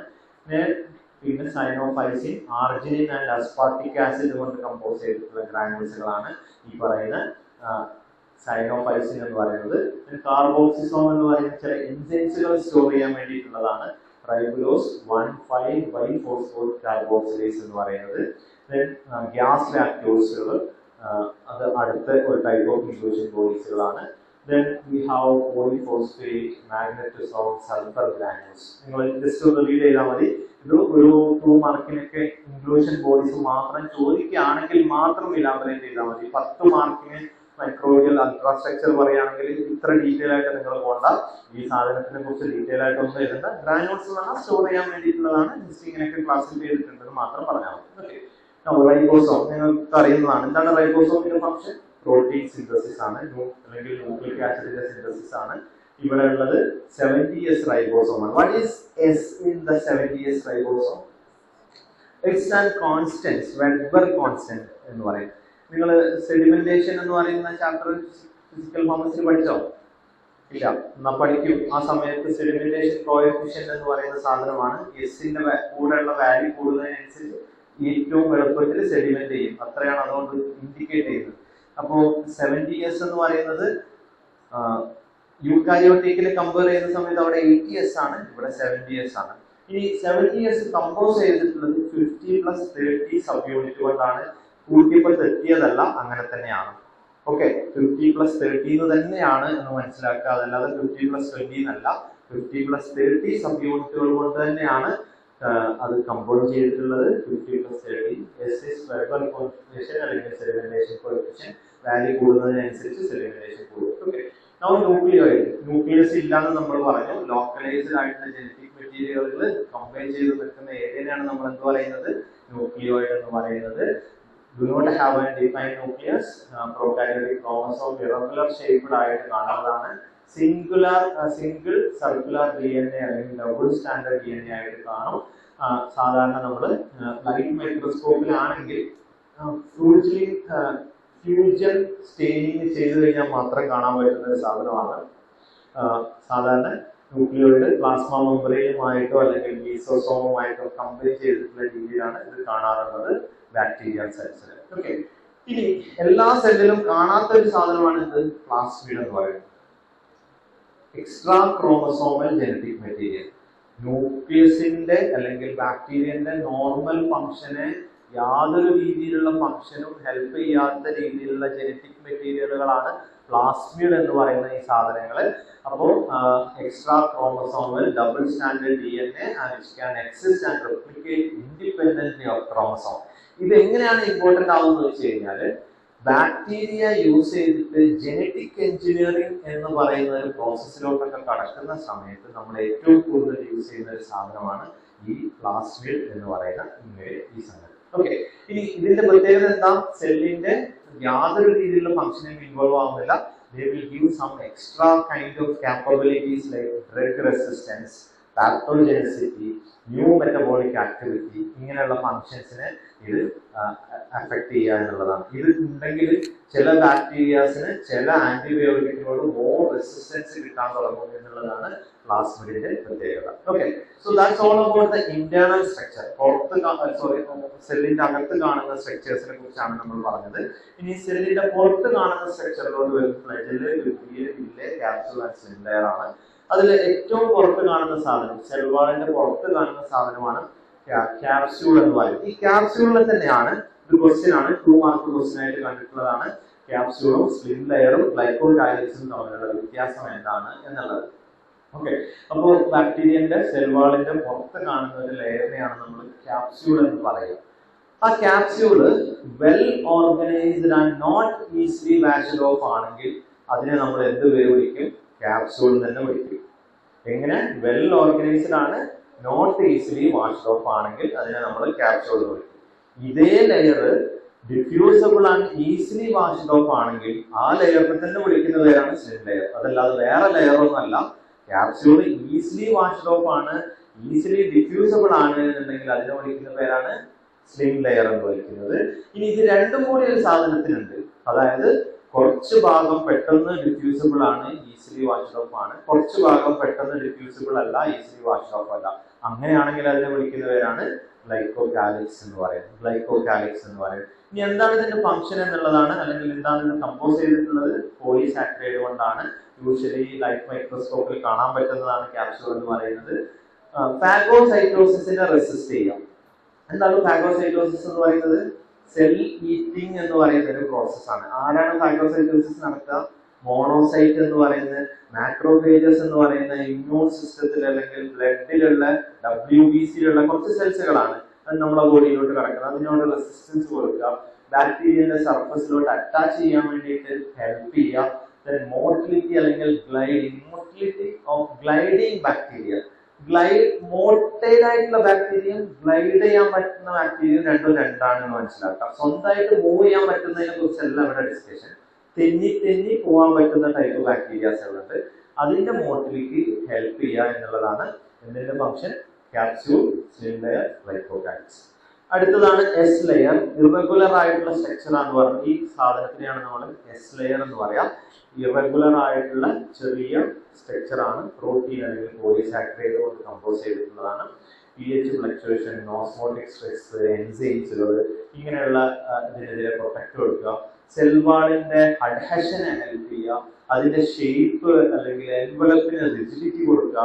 എക്സ്ട്രാ ഒരു സപ്പോർട്ടായിട്ട് ആക്ട് ചെയ്യുന്ന, സെൽ വാളിന് കുറച്ചും കൂടി സ്ട്രെങ്ത് കിട്ടാൻ വേണ്ടിയിട്ട് ആക്ട് ചെയ്യുന്ന ഒരു സ്ട്രക്ചറാണ് ഇറഗുലർ സ്ട്രക്ചേർഡ് ആയിട്ടുള്ള എസ് ലെയർ എന്ന് പറയുന്നത്. ഓക്കെ, ഇനി സെല്ലിന്റെ പുറത്തുള്ള ഓർഗനൽസുകൾ ആദ്യത്തേതാണ് പില്ലെ എന്ന് പറയുന്നത്. ഇപ്പൊ ഈ സ്ട്രക്ചർ നിങ്ങൾ നോക്കുന്ന സമയത്ത് ഏറ്റവും നീളം കൂടിയതാരാ? ഏറ്റവും നീളം കൂടിയത് ഫ്ലജെല്ലയാണ്. രണ്ടാമത് പില്ലെയാണ്. മൂന്നാമത്തത് ഫിബ്രിയാണ്. ഇനി ഇതിൽ ഏറ്റവും കൂടുതൽ നമ്പർ ഉള്ളതാരാ? എപ്പോഴും ഫിബ്രിയക്കാണ് ഏറ്റവും കൂടുതൽ നമ്പർ ഉണ്ടാവുക. അതിനേക്കാളും കൂടുതൽ നമ്പർ ഉണ്ടാവുക പില്ലേക്കാണ്. അതിന്റെ കുറവ് നമ്പർ ഉണ്ടാവുക പില്ലേക്കാണ്. ഏറ്റവും കുറവുണ്ടാവുക ഫ്ലജെല്ലക്കാണ്. ആദ്യത്തെ ഒരു ഡിഫറൻസ് മനസ്സിലായിട്ടുണ്ടാവും വിചാരിക്കുന്നു. ഏറ്റവും വലുതാരാണ്? ഫ്ലജെല്ലയാണ്, പിന്നെ പില്ലെയാണ്, പിന്നെ ഫിബ്രിയാണ്. ഏറ്റവും നമ്പർ കൂടിയത് ഫിബ്രിയാണ്, പിന്നെ പില്ലെയാണ്, പിന്നെ ഫ്ലജെല്ലയാണ്. അപ്പോ പില്ലെ എപ്പോഴും നടുവിലുള്ള ആളാണ്.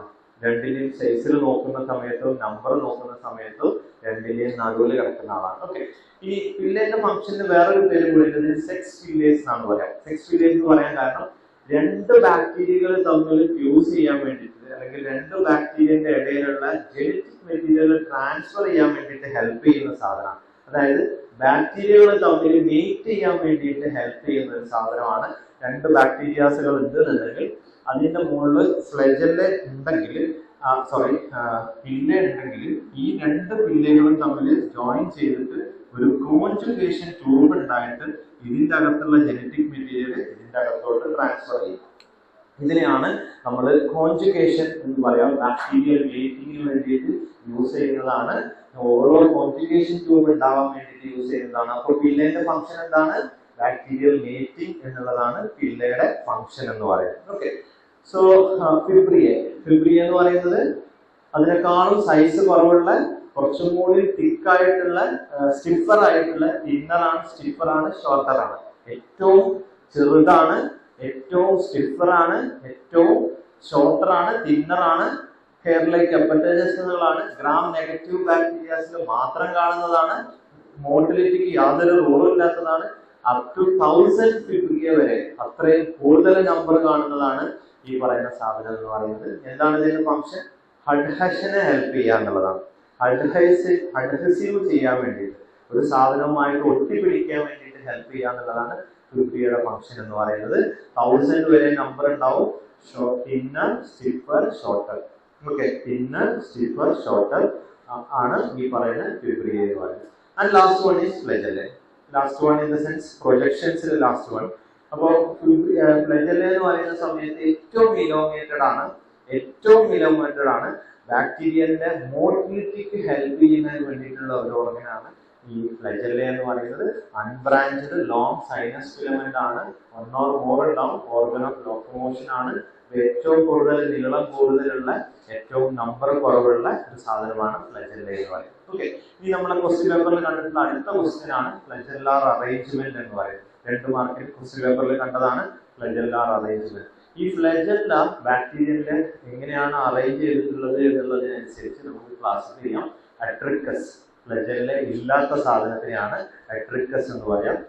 മോണോട്രിക്കസ് ഏതെങ്കിലും ഒരു എൻഡിൽ ഒറ്റ ഫ്ലജെല്ല മാത്രമുള്ളതാണ്. എക്സാമ്പിൾ ആണ് സൂഡോമോണാസ്, തയോബാസിലസ് എന്ന് പറയുന്നത്. ദെൻ ലോഫോട്രിക്കസ് ഏതെങ്കിലും ഒരു സൈഡിൽ ഒന്നിൽ കൂടുതൽ ഫ്ലജെല്ല ഉണ്ടെങ്കിൽ അതിന് പറയുന്നതാണ് ലോഫോട്രിക്കസ് എന്ന് പറയുന്നത്. വിബ്രിയോ എന്ന് പറയുന്ന മൈക്രോ ഓർഗാനിസത്തിലാണ് സാധാരണഗതിയിൽ അങ്ങനെ കാണാറുള്ളത്. ദെൻ ആംഫിട്രിക്കസ് ഓരോരോ ഫ്ലജെല്ല ഓരോരോ സൈഡിൽ കാണുന്നതിനാണ് നമ്മൾ എന്ത് പറയാ ആംഫിട്രിക്കസ് എന്ന് പറയുന്നത്. നൈട്രോമോണാസ് ഒക്കെയാണ് അതിന് എക്സാമ്പിൾ. പെരിട്രിക്കസ് സർഫസ് മൊത്തം ഫ്ലജെല്ല കാണുമ്പോൾ അതിന് പറയുന്ന പേരാണ് പെരിട്രിക്കസ് എന്ന് പറയുന്നത്. അപ്പൊ ഒരു 2 മാർക്ക് ക്വസ്റ്റ്യൻ ആയിട്ട് കണ്ടുള്ളതാണ് ഫ്ലജെല്ലാർ അറേഞ്ച്മെന്റ് എന്ന് പറഞ്ഞിട്ട്. ഞാൻ ഈ ക്വസ്റ്റ്യന്റെ ഇടയിൽ എന്തിനാണ് 2 മാർക്ക് എന്നൊക്കെ പറയുമ്പോൾ നോട്ട് ചെയ്യാൻ വേണ്ടിയിട്ട് തന്നെയാണ് പറയുന്നത്.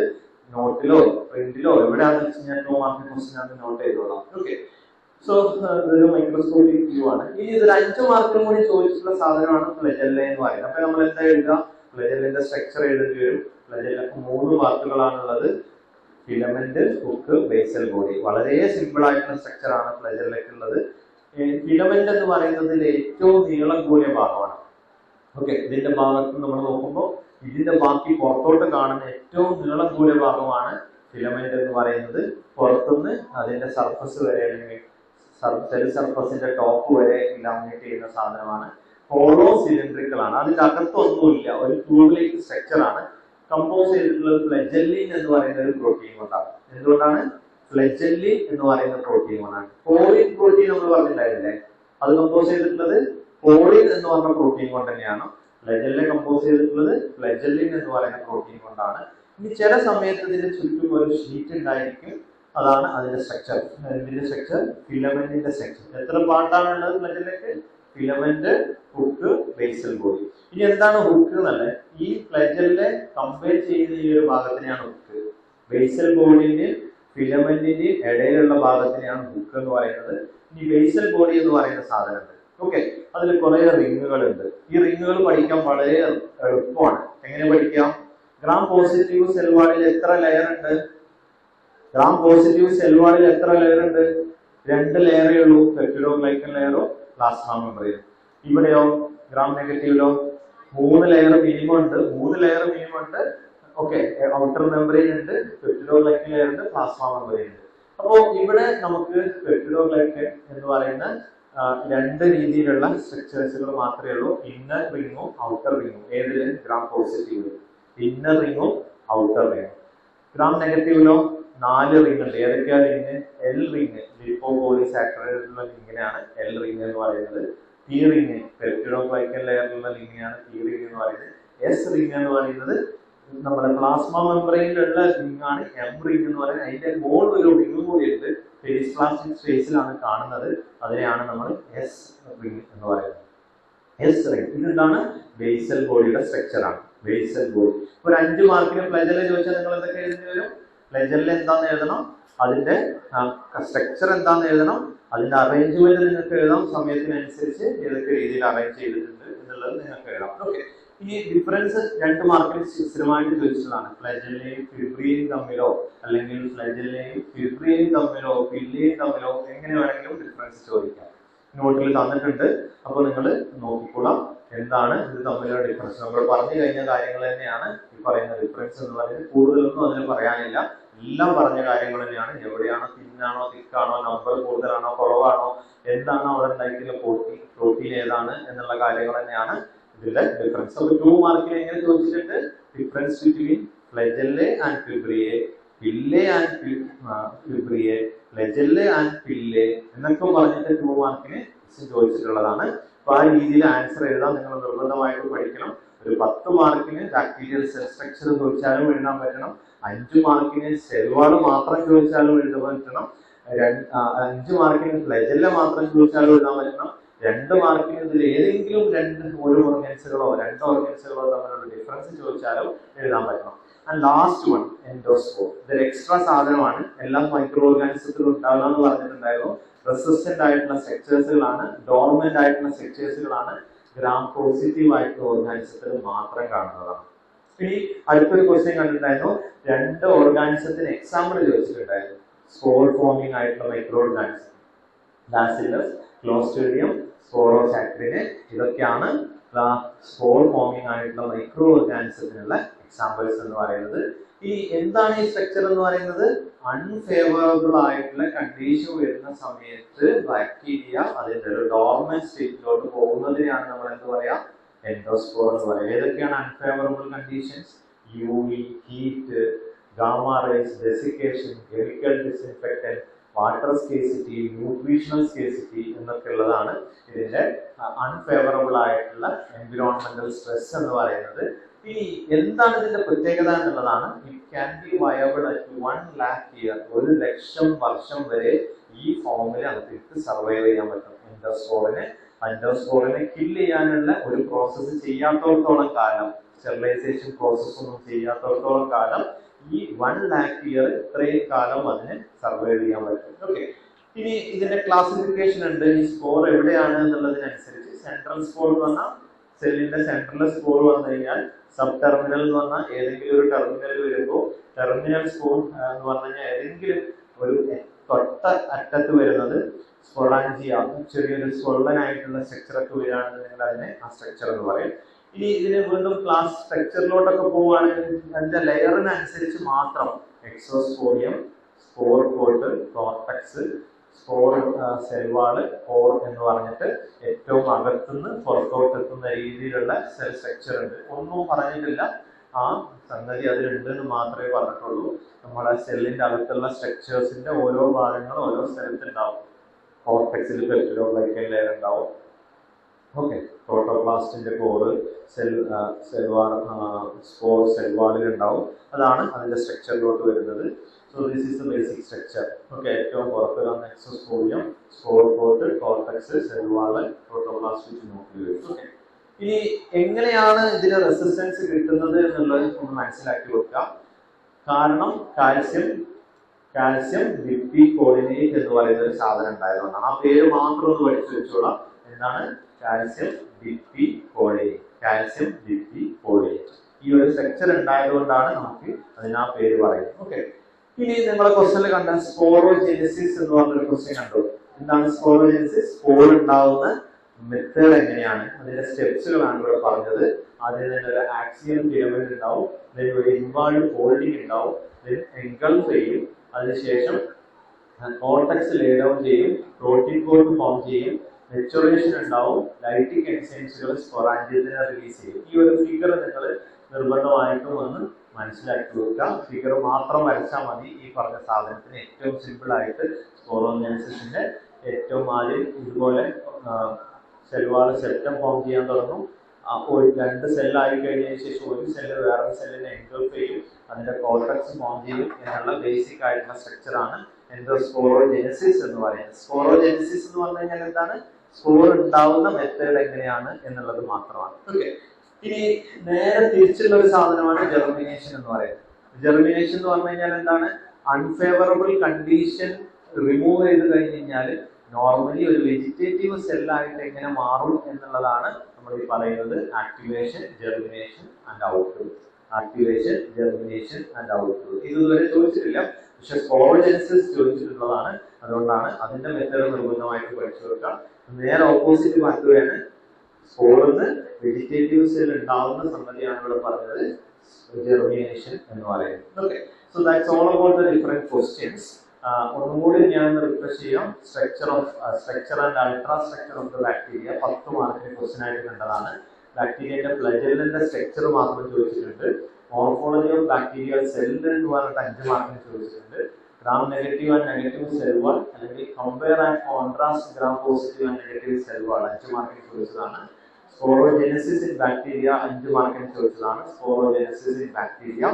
Then difference between prokaryotic, eukaryotic, composition of prokaryotic, classification of bacteria based on the shape, capsule, cell wall, pillay, pillay fibrillar, pillay flagellae, flagellar distribution.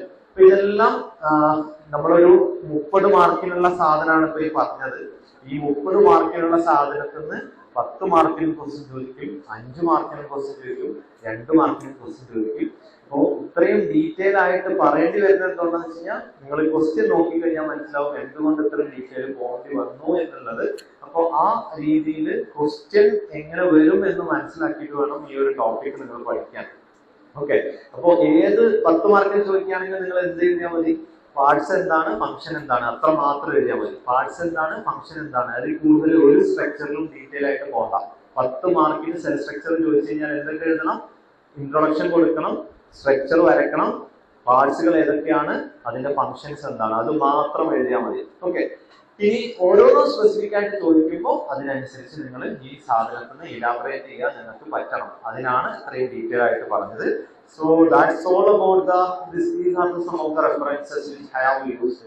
ഞാൻ നിങ്ങളോട് നേരത്തെ ചോദിച്ചു ഏത് ടെക്സ്റ്റ് ബുക്ക് റെഫർ ചെയ്തെന്ന് ചോദിച്ച് ആരെങ്കിലും ചോദിച്ചു കഴിഞ്ഞാൽ നിർബന്ധമായിട്ട് പറഞ്ഞോളാം. പ്രസ്കോട്ട്, അതുപോലെ മൈക്രോബയോളജി ബൈ അനന്തനാരായണൻ പണിക്കർ, ഈ 2 ടെക്സ്റ്റ് ബുക്ക് നോക്കിയിട്ടാണ് നിങ്ങൾക്ക് തന്നിരിക്കുന്ന മെറ്റീരിയൽ തന്നിട്ടുള്ളത്. And that's all about the structure and ultra structure of parts of the bacteria. Thank you so much for your patience.